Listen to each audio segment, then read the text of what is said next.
lagi dengan podcast setiap Jumat di podcast CSD Cerita Super Dahsyat bersama dengan Arya Production.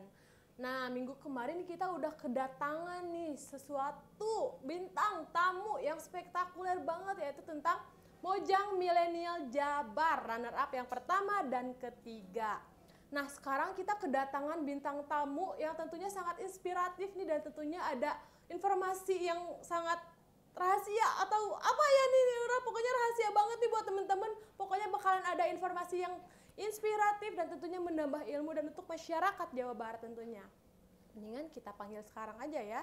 Siapa dia? Boleh masuk. Wah, sekarang kita kedatangan bintang tamu nih. Halo Bapak, selamat sore. Ada satu lagi nih teman-teman. Mana nih Ibu cantik? Wah. Hai. Halo Ibu. Selamat sore. Oh, di saya jamnya masih pagi. Oh, pagi ya? Oh, sama. Berarti saya salah nih. Kita bincang-bincang santai nih teman-teman. Oke nih, karena kita masih dalam rangka bulan Bung Karno ini, dan podcast kali ini kita akan membahas tentang pembangunan Monumen Plaza Bung Karno yang dalam waktu dekat ini akan dimulai nih pembangunannya. Betul Bu? Iya. Iya, betul banget ya. Dan tentunya acara groundbreaking ini akan diadakan, pokoknya nanti nih ya kita tanya-tanya nih yang ada orang bintang tamu yang ada di sini nih. Oke, selamat sore, halo Ibu Bapak. Boleh perkenalin nih dengan siapa nih, sosok siapa nih beliau ini? Boleh Ibu? Siapa dulu nih? Bapak dulu, Ibu dulu? Ladies first. Selalu ingin yang pertama. Ibu, mangga. Ya, semuanya di podcast CSD ya, yang memang setiap minggunya diadakan oleh Arya Production. Perkenalkan, nama saya Tuti Turimayanti, sapaan akrabnya Maya. Saya ini adalah perwakilan dari Yayasan Putra Nasional Indonesia, yang nanti memang yang tadi sudah disampaikan oleh host nih, kaitan tentang perencanaan groundbreaking Plaza Insinyur Soekarno nanti di Kota Bandung. Tempatnya di mana nanti aja ya? Nanti ya kita bahas itu ya, jangan dulu dikasih tahu nih. Oke, Bapak ini dengan Bapak siapa? Boleh diperkenalin diri Bapak? Perkenalkan, selamat sore. Nama saya Hanif. Saya kebetulan sebagai salah satu peneliti tentang sejarah Bung Karno di Kota Bandung, kemudian juga diminta untuk membantu lah dalam proyek monumen Bung Karno ini sebagai penanggung jawab riset. Oke, baik. Terima kasih banyak Ibu nih. Sebelumnya untuk pertanyaan pertama nih, saya pengen tahu dulu nih, apa kegiatan Bapak Ibu nih untuk sekarang ini? Apakah lagi sibuk untuk acara nanti atau gimana nih Bu? Nah, kalau saya sih ya lebih ke persiapan ya, karena sudah mau mulai untuk rencana, insya Allah mudah-mudahan berjalan dengan lancar tanpa ada hambatan.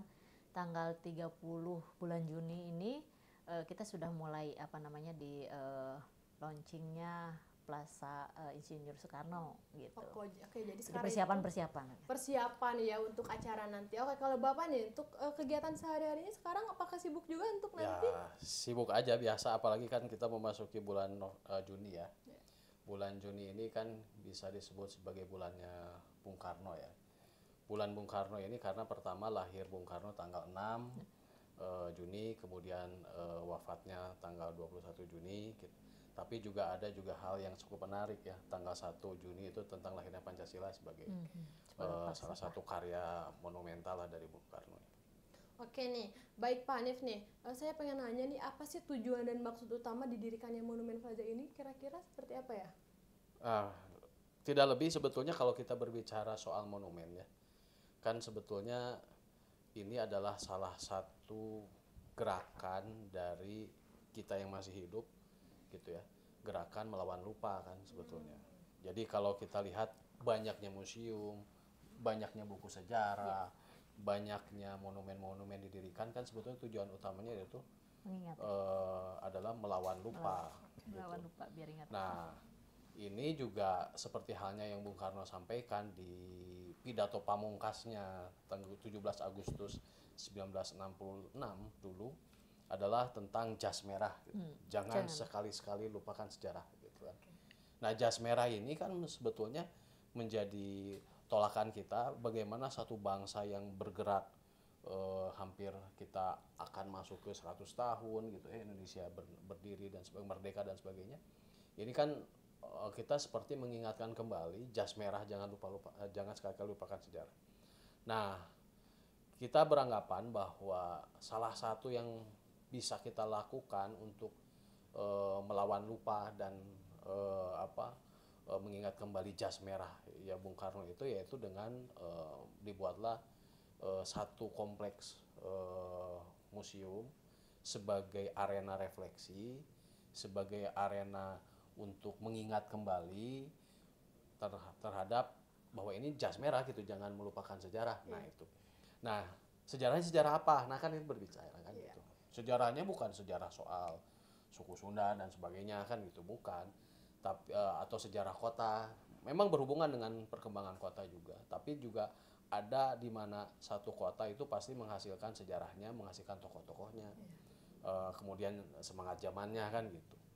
Nah kalau kita lihat Bung Karno ini kan kita sering mendengar nih ya, Bung Karno itu pernah kuliah di Bandung, Iya, betul. ya di THS, kalau sekarang ITB, juga pernah di penjara katanya kan, di Sukamiskin kan gitu. Tapi runtutannya itu kan banyak hal juga. Soekarno ini ketika muda itu lahir di Mojokerto, kemudian sekolah SD SMP-nya lah gitu ya, sampai SMA-nya itu di Surabaya. Dan kemudian beliau berhijrah lah ke Bandung. Di Bandung itu beliau hidup selama 13 tahun. Jadi masa mudanya itu dihidupkan di tanah kota Bandung ini. Bergeraknya juga di kota Bandung ini. Sehingga kota Bandung ini mempunyai peranan penting terhadap proses pendewasaan Soekarno, kemudian juga proses proses pengonsepan awal tentang Indonesia sebetulnya. Makanya sangat penting. Jadi kalau kita lihat sejarahnya Bung Karno ini kan memang dibagi beberapa hal gitu.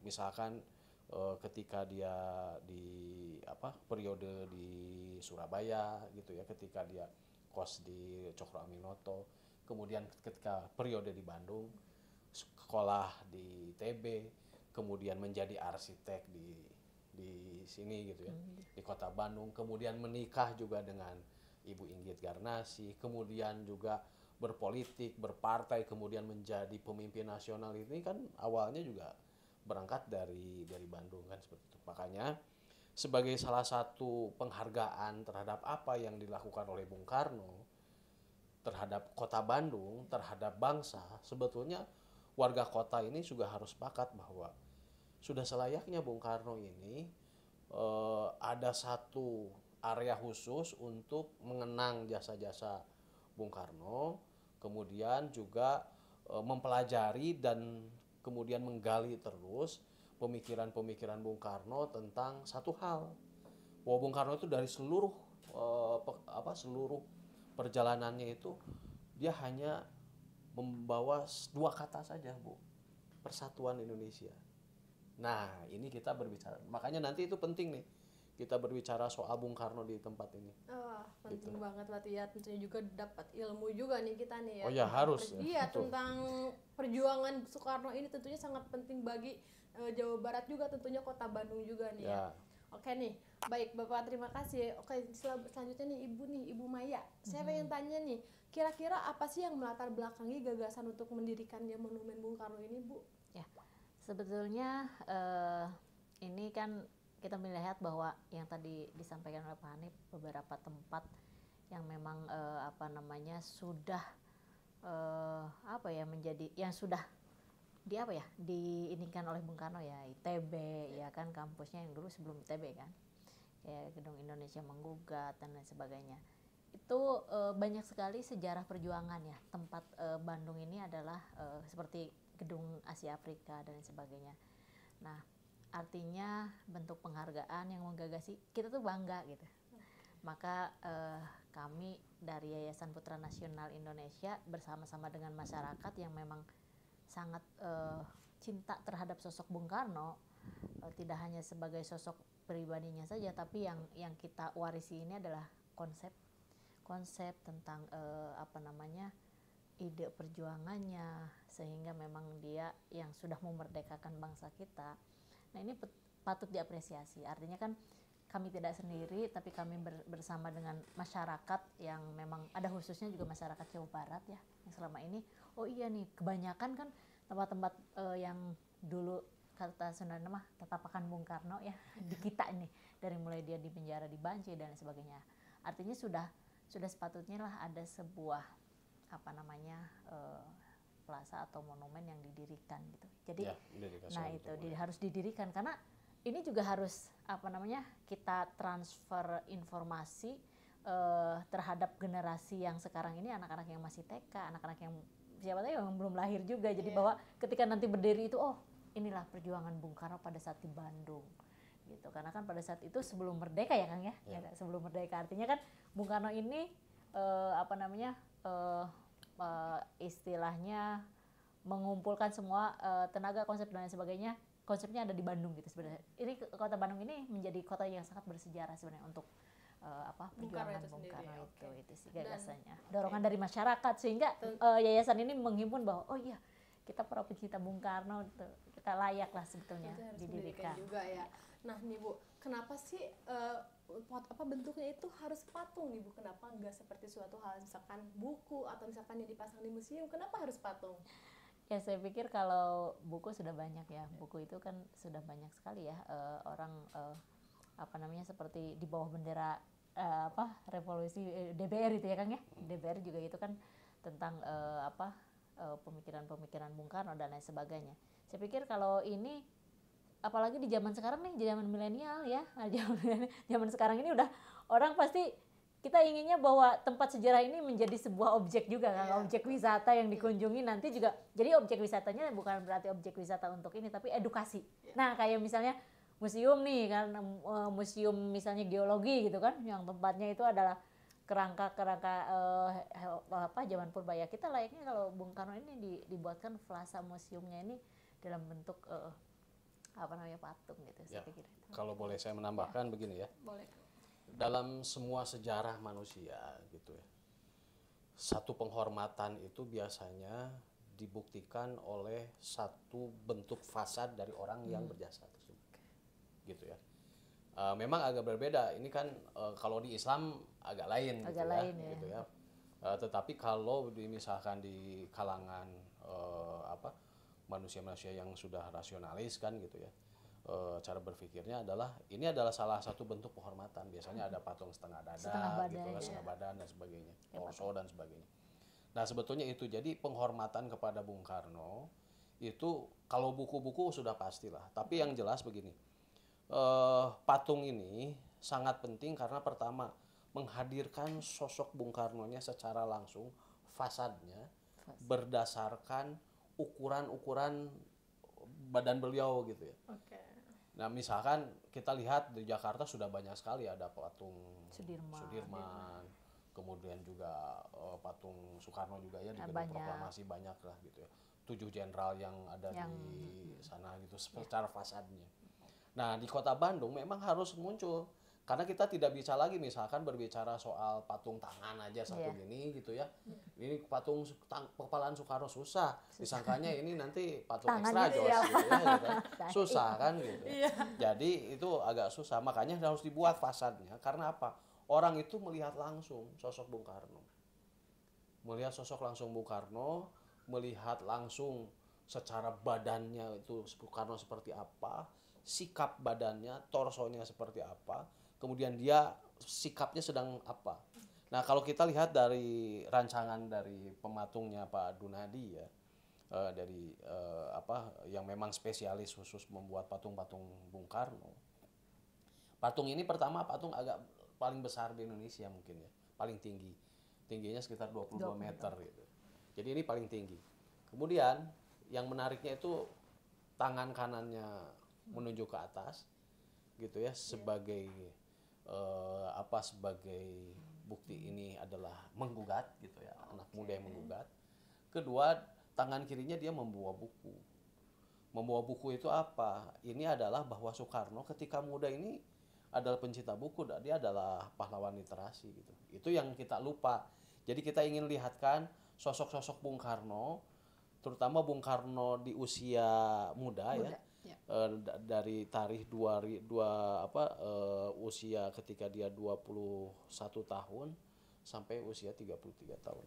Jadi Soekarno itu ada sekitar 13 tahun lah di Kota Bandung. Masa mudanya yang lagi betul-betul bergeloranya itu ada di Bandung. Dihidupi di Bandung, kemudian bergaul dengan masyarakat Bandung, menemukan justru dari semua ya, dari semua perjalanan Soekarno ini tiba-tiba Soekarno menemukan fase spiritualitasnya di Bandung justru.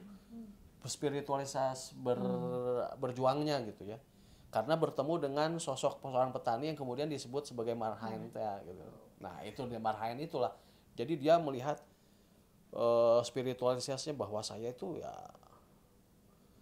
karena begini, kalau kita cuma melihat ITB contoh ya Bu ya, kita melihat ITB sampai sekarang juga banyak gitu ya, orang Padang, orang dari luar Jogja, juga, gitu. orang mana gitu ya, bahkan orang luar negeri kuliah di ITB sekarang, seperti yang Bung Karno gitu. Tapi apakah mereka juga seperti halnya Soekarno? Belum tentu. Belum tentu. Gitu ya, sebagai pemimpin, menjadi pemimpin nasional yang memikirkan nasib rakyatnya, kan belum tentu. Nah makanya itu agak lain Soekarno ini. Ketika di Bandung itu dia sudah membuat sudah sangat mengambil inisiatif, mengambil tanggung jawab terhadap tentang nasional, mengambil tanggung jawab tentang perjuangan bangsanya sendiri. Itu yang nggak semua orang punya. Nah inilah sebetulnya melalui monumen ini kita diingatkan kembali nih nanti. Bentuknya bukan hanya patung, tapi bentuknya itu juga nanti adalah, kan kita sekarang sistemnya sistem ini ya, sistem teknologi. Nanti misalkan di monumennya itu ada barcode atau QR code gitu, kemudian kita scan, nah baru kita muncullah keluar sejarah Kota Bandung ya. Nanti Arya Production bikin video dokumenternya, bikin film dokumenternya, bikin biopiknya kan gitu ya, film-film biopiknya. Itu menarik gitu, supaya orang diingatkan kembali tentang perjalanan Soekarno ketika di Bandung, jasa-jasa beliau terhadap kota, semua fasetnya Soekarno itu melalui kota ini sangat lengkap gitu. Oke, berarti memang sangat penting sekali ya tentunya untuk masyarakat juga ya, masyarakat tentunya masyarakat Jawa Barat ya, nih ya. Contoh begini, saya mau bertanya, di Kota Bandung ada salah satu sudut kota disebut Taman Superhero. Di situ ada Spider-Man, ada Iron Man gitunya. Nah, ada. Tapi kenapa superhero sebetulnya yang bernama Soekarno, superhero sebetulnya seperti Otto Iskandar Dinata, kan nggak ada gitu. Iya, betul. Ya, gitu ya. Itu jadi pertanyaan menggelitik sebetulnya, kan gitu. Ya makanya harus kita wujudkan. Ada kawan-kawan di betul. di yayasan, saya kira mengambil inisiatif sangat genial, mengambil inisiatif untuk berani bertanggung jawab membuat patung ini. Nggak ada orang yang berani untuk melakukan itu, beraninya ya bikin superhero aja gitu kan selama ini kan. Untuk hiburan mungkin ya itu. Kalau ini kan tentunya sangat patung ini tuh sangat berpengaruh sekali ya tentunya untuk Jawa Barat juga nih Bapak ya, tadi di khususnya. Kira-kira nih tadi kan kita ngebahas terus nih tempat-tempatnya itu, kira-kira di mana sih Bu nih untuk tempat pemasangannya nanti tuh? Ya untuk plaza museumnya ya. Ya insya Allah kami sudah berkoordinasi dengan pihak Provinsi Jawa Barat bahwa tempat yang akan kami pakai ini adalah di Gor Saparua yang terletak di Jalan Banda ya, kalau nggak salah itu Jalan Banda. Karena kenapa kami ngambil tempat di situ, kemarin ada beberapa hal pertimbangan kaitan dengan jadi artinya kami berjalan tidak sendiri, kami berjalan juga didampingi oleh konsultan tata letak dan lain sebagainya. Kemudian untuk mempermudah persoalan perizinan tempat juga, karena kami juga dengan pemerintah Provinsi Jawa Barat bersepakat bahwa sosok Bung Karno ini memang harus berdiri di di Jawa Barat, yaitu di ibu kota. Ya tempatnya di situ di Gor Saparua seperti itu. Oke. Nah kira-kira ada alasan khusus gak sih kenapa itu bangunnya itu harus di Gor Saparua Bu? Ya itu yang tadi saya sampaikan bahwa kita ini sudah didampingi konsultan, kita ini juga sudah didampingi dari pihak pemerintah Provinsi Jawa Barat dengan Pak Gubernur juga, bahwa ada waktu itu tempatnya ada beberapa pilihan. Ada beberapa pilihan, ada waktu itu di ITB, terus kemudian mau di area Asia Afrika, termasuk di Gedung Indonesia Menggugat. Tapi memang ada beberapa faktornya itu yang ketika kita didampingi oleh konsultan, ada beberapa tempat yang memang ukuran gitu, julangan tinggi itu yang memang nggak bisa kayak ITB, misalnya banyak pohon rimbun gitu ya. Dan itu segala teknis ya. segala teknis ya. Kalau secara riset keilmuannya nih Ya, kan kita nah, berbicara ada Pak soal Hanif yang sejarahnya. bersejarah gitu. nih. Soal sejarahnya pertama begini, ini kan namanya Gelora Saparua ya. Gelora Saparua ini adalah salah satu tempat artinya Pulau Saparua yang ada di sekitar Maluku kan. Gitu. Tapi sebelumnya tempat ini pertama Gelora Saparua itu dikenal dulu Soekarno pernah melakukan karena itu satu kompleks sebetulnya dengan Jarbers di depannya. Jarbers ini sebetulnya dulu ya. Jarbers ini dulu adalah tempat pameran dulu dibuatnya, festival placement gitu. Jadi Jarbers itu setiap ada pameran-pameran soal hasil bumi, kemudian teknologi terbarukan, semua itu biasanya dipamerkan di sana. Ada expo gitu. Bandung Expo-nya itu di sana lah gitu. Kalau gitu ya, tempat festival Zaman dulu namanya Jarbers di situ. Dulu Indonesia pernah menjadi salah satu ininya, misalkan the Colonial Expedition di Perancis yang pernah terbakar itu kan gitu. Kemudian juga pernah melakukan Indonesian Exposition. Nah biasanya itu mereka melakukan dulu setingkat lokalnya seperti di Bandung itu ya di Jarbers itu. Nah itu nyatu nih dengan di Saparua, di Gor Saparua itu satu lokasi kan gitu. Nah kemudian Soekarno juga pernah melakukan ya pertemuan-pertemuan gitu ya di sana dengan para aktivis pemuda. Nah sampai ke sininya juga kan ini sebetulnya ini agak silap gitu ya tentang Gor Saparua. Gor Saparua ini kan mungkin lebih identiknya karena mungkin juga kurang terpublikasikannya tentang fungsi-fungsi Gor Saparua. Saya ini hanya gor, kemudian hanya tempat musik-musik cadas di sana. Peristiwa musik cadas aja di sana yang dalam catatan peristiwa kota aja kan seperti itu. Tapi kan sebetulnya di sana ada peristiwa sejarahnya di sana terjadi. Nah, kita coba juga untuk di sana. Jadi kaitannya kenapa Gor Saparua? Yang pertama, mungkin tadi Bu Maya sudah mengatakan teknis, perlu ada tempat yang agak luas karena patungnya juga cukup tinggi. Kedua juga ini menyangkut aset ya, karena misalkan kalau kita cari tempat tanahnya, misalkan untuk membuat ini sabarahageun gitu, lebih mahal beli tanahnya daripada bikin patungnya kan gitu. Betul. Ya. Nah itu. Kedua juga yang penting, yang tak kalah penting adalah ya ada kaitan sejarah antara Soekarno sebagai salah satu warga Bandung dulu berKTP di Bandung kan gitu ya. Mungkin kalau dulu mah kalau ini mah nyoblos di Bandung ya pada saat gitu. Nah itu di situ sehingga punya peranan penting. Artinya ketika mungkin nanti si patung ini berdiri, ini akan menjadi satu kawasan historical kota yang mau tidak mau harus kita pelihara kan. Kalau untuk pembangunannya itu apakah berarti memang sudah ada persetujuan juga nih ya dari para pemerintah termasuk gubernur tadi yang bilang ya tentunya ada kenapa bisa dipasang situ karena ada persetujuan juga nih dari para pemerintah nih ya, betul Bu? Ya haruslah, pemerintah harus mendukung ya, kalau nggak mendukung mah tuh susah, masa malu kan. Justru ini pertama, justru gini yang pentingnya itu, yang menariknya bahwa inisiasinya itu bukan dari pemerintah, tapi dari masyarakat. Dari masyarakat. Masyarakat tergabung, kemudian ya yang melakukan ininya, yang berani untuk masang badannya yaitu yayasan kan gitu ya. Nah kemudian yang ngomonglah ke pemerintah gitu ya, mendorong sok atuh bikin kan gitu, ya. Itu menarik artinya bahwa ini lahir dari keinginan publik, bukan keinginan pemerintah. Pemerintah itu sebenarnya sebagai yang mendukung aja sebagai fasilitator. Karena fasilitator lah, ya, tempat. Berarti Gor Saparua ini bukan hanya sebagai tempat biasa aja, tetapi punya satu kesatuan juga nih ya tentang dengan cerita rangkaian cerita. Ya. Pada saat zaman dulu. Zaman dulunya seperti itu. Oke, Mungkin nih kita iklan dulu nih ya, mungkin mau istirahat dulu sebentar, nanti kita ngebahas lagi nih teman-teman. Pokoknya kita bahas lebih jauh juga nih, pokoknya masih ada nih ya informasi buat kalian. Nah mending kita istirahat dulu aja Ibu nih, kita iklan dulu, boleh nih.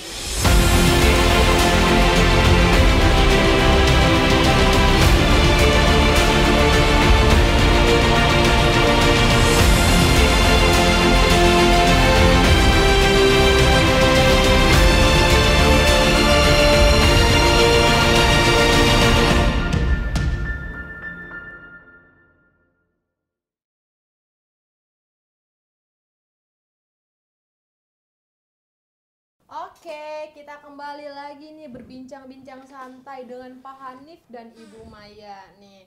Oke Bapak, Pak Hanif saya mau nanya nih, kita kan tadi udah ngebahas juga nih ya tujuan dan maksudnya pembangunan ini, dan tentunya juga kan pasti ada filosofi tertentu nih kenapa dibangun ini. Boleh ceritakan, boleh dikasih tahu ke masyarakat? Ya penting ya, dalam satu pekerjaan khusus misalkan refleksi gitu ya. Apalagi ini menyangkut soal bapak bangsa ya gitu ya, bapak bangsa bernama Soekarno, kemudian punya historical yang cukup penting bagi ada berdirinya republik ini kan. Sebetulnya aspek filosofis itu sangat penting karena itu yang mendasari dari semua pekerjaan ini. Pertama adalah bahwa Soekarno kita lihat secara biografinya, beliau ini adalah punya kelengkapan yang cukup penting gitu. Pertama dia seorang warga Indonesia, kedua dia adalah salah satu pemuda di Indonesia gitu ya, kepala rumah tangga kan gitu secara manusia secara umumnya, kemudian mahasiswa, kemudian juga dia adalah seorang arsitek, kemudian juga dia adalah seorang penggila buku, penggiat literasi gitu ya. Kemudian juga dia adalah seorang pemimpin partai, pencipta partai, pembuat partai gitu ya. Kemudian juga dia banyak sekali lah gitu fasetnya, penyuka seni dan sebagainya. Jadi kalau kita melihat Bung Karno nggak akan habis gitu, 1001 judul pasti berbicara soal Soekarno. Cuma kan kita dalam perspektif hari ini dalam membangun monumen ini kan kita harus merujuk peristiwa apa ya sebetulnya yang menjadi kaitan dasar terhadap Bandung dan Soekarno, kaitannya kan gitu. Saya sampaikan tadi Soekarno lahir berdomisili tinggal di Kota Bandung selama 13 tahun. 13 tahun itu kita sebut adalah periode Soekarno. Periode Soekarno itu tadi berkuliah di THS ya ITB. Kemudian juga menjadi arsitek ya, menjadi di beberapa kantor arsitek lah gitu ya. Firma arsitek. Kemudian juga dia aktif mendirikan satu partai bernama PNI gitu ya, Partai Nasionalis Indonesia.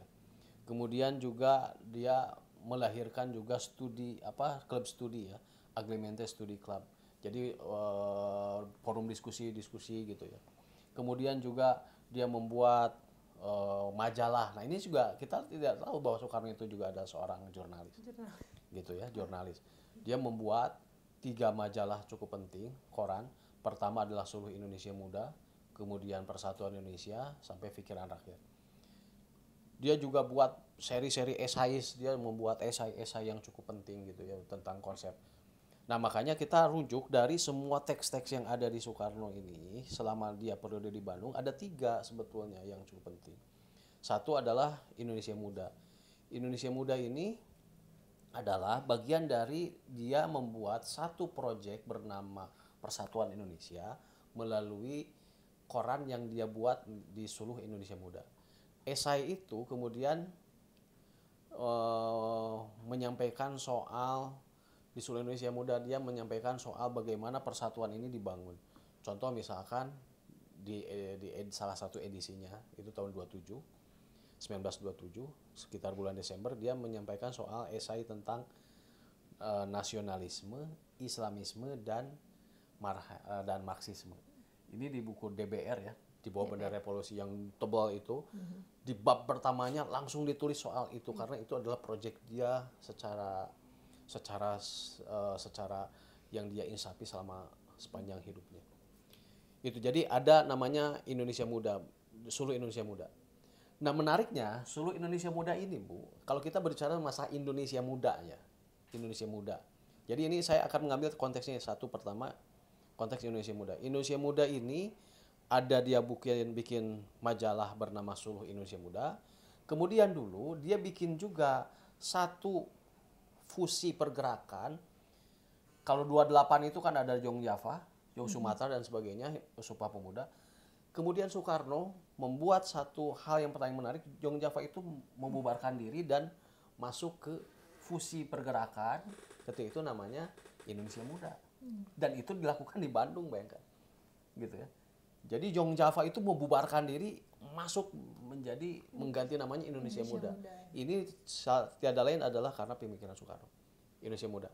Apalagi kita laksanakan di Gor Saparua nih, tempat anak-anak muda nongkrong. Secara logikanya sejarahnya juga di sana musik-musik underground, anak-anak muda pergerakan, anak-anak muda band semuanya ada di Bandung.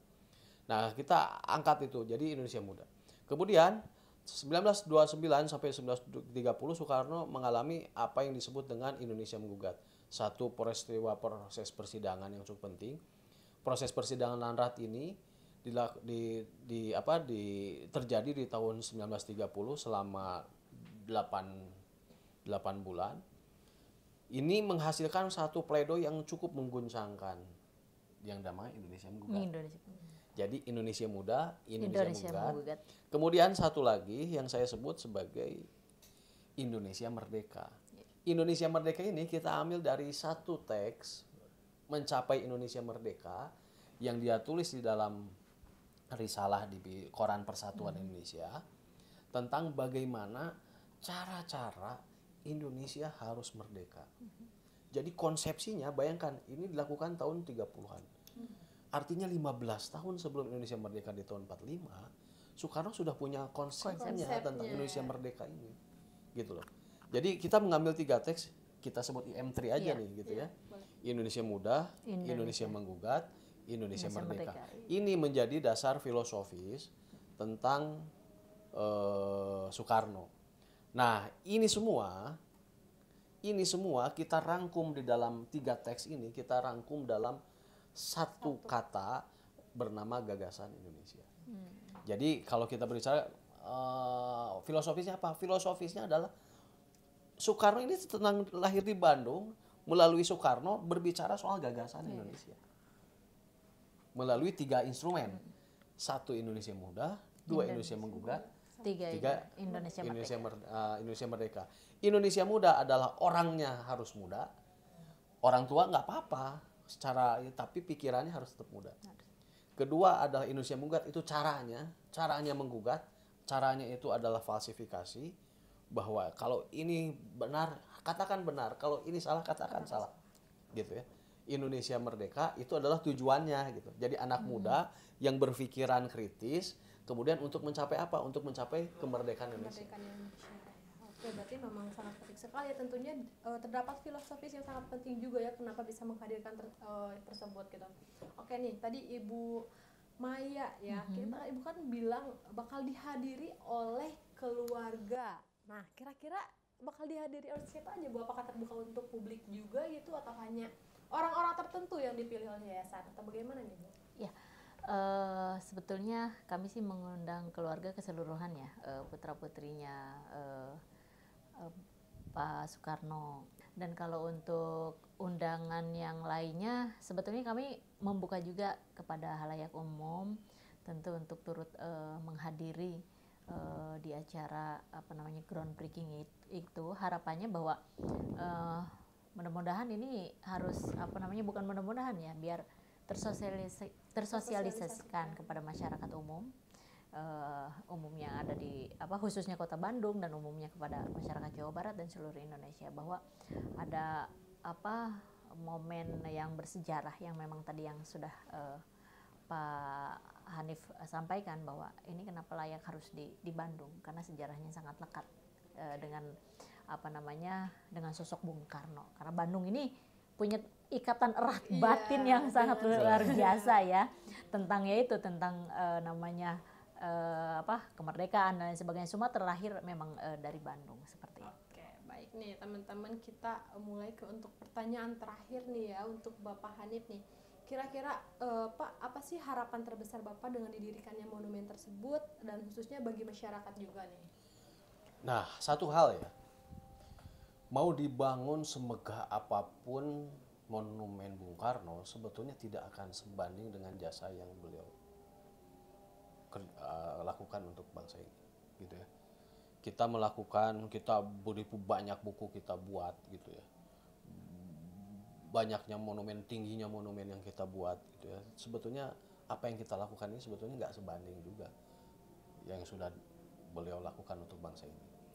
Tapi minimal kita sebagai warga kota, warga bangsa, warga kota, kita ingin membuat satu tempat bagaimana kita bisa merefleksikan kembali gitu ya tentang perjalanan kota ini dalam kaitannya terhadap bangsa gitu. Jadi kalau saya ngelihat gini, ada 3 hal kita lihat. Satu adalah bahwa kita berbicara nanti ke depan tentang bangsa ini ke depan seperti apa. Kita berhadapan dengan waktu. Ada yang disebut dengan waktu publik gitu ya. Jadi ruang ini adalah waktunya untuk publik mengeksplorasi lah gitu tentang keadaan sejarahnya gitu. Kemudian ini adalah ruang republik gitu ya. Kita berbicara di ruang ini menjadi ruang waktu publik, ruang republik gitu ya. Ruang republik ini bahwa ya semua ini ada berbicara soal kebangsaan. Nah, kemudian adalah yang disebut dengan ritus gagasan. Nah, di dalamnya ini nanti kita berbicara. Jadi nanti saya berharap juga nanti ke Bu Maya gitu ya, ke berbagai orang juga. Kalau sudah dibangun monumen ini jangan berhenti monumennya, gitu kan. Sebetulnya ini monumen ini harus sebagai penanda saja bahwa gerakan pencerdasan terhadap wawasan kebangsaan tentang sejarah bangsa dimulai dari titik ini, gitu ya. Tujuannya seperti itu. Harapannya ke depan, pertama jas merah, kita juga tidak melupakan sejarah. Kedua adalah sejarahnya bukan kita ke belakang, tapi sejarahnya itu ke depan. Bagaimana kita melompat ke depan melalui sejarah-sejarah apa yang sudah terjadi ke depan. Baik, kalau untuk dari Bu Maya ini sebagai direktur event itu kira-kira harapan terbesar Ibu apa sih untuk pembangunan ini? Ya, saya menambahkan harapannya yaitu saran Pak Hanif adalah tidak berhenti sampai hanya kita membangun sebuah monumen plaza dengan sosok patung Bung Karno, bahwa tentu ini tempat juga harus menjadi bermanfaat juga ya, bermanfaat terutama untuk generasi berikutnya. Generasi berikutnya setidaknya bahwa ada sosok yang tidak boleh dilupakan dalam segi perjuangan dan lain sebagainya. Ini juga harus menjadi api pewaris bagi anak-anak bangsa ke depan itu sih. Oke, baik, terima kasih banyak Bapak, Ibu atas waktunya ya, atas kita udah ngebahas berbincang-bincang sesuatu yang sangat menarik dan tentunya sangat bermanfaat sekali. Terima kasih banyak ya, Bapak Ibu. sama-sama. Jangan lupa ya, datang ya. Oke teman-teman, terima kasih banyak udah nonton ya. Udah pantengin terus di podcast CSD. Kita kembali lagi Jumat depan. Bye-bye.